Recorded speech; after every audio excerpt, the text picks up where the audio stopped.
خبر یہ ہے کہ پاکستان نے اقوام متحدہ سلامتی کونسل کے غیر مستقل رکن کے طور پر ذمہ داریاں سنبھالی ہیں۔ اقوام متحدہ میں سلامتی کونسل کے غیر مستقل ارکان کی ذمہ داریاں سنبھالنے کی تقریب ہوئی۔ پاکستان کے مندوب عاصم افتخار نے سلامتی کونسل میں پاکستان کا پرچم لگا دیا۔ پاکستان 2 سال تک اپنی ذمہ داریاں نبھائے گا۔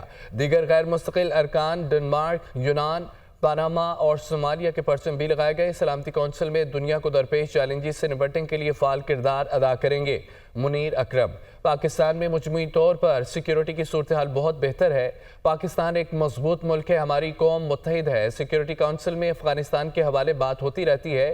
افغانستان کے حوالے ہمارا موقف بالکل واضح ہے، ہم پرامن و مستحکم افغانستان چاہتے ہیں۔ سلامتی کونسل میں پاکستان کے ایڈیشنل مستقل مندوب عاصم افتخار کا رد عمل سامنے آ گیا۔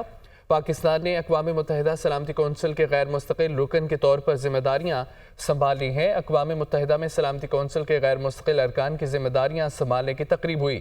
پاکستان کے مندوب عاصم افتخار نے سلامتی کونسل میں پاکستان کا پرچم لگا دیا۔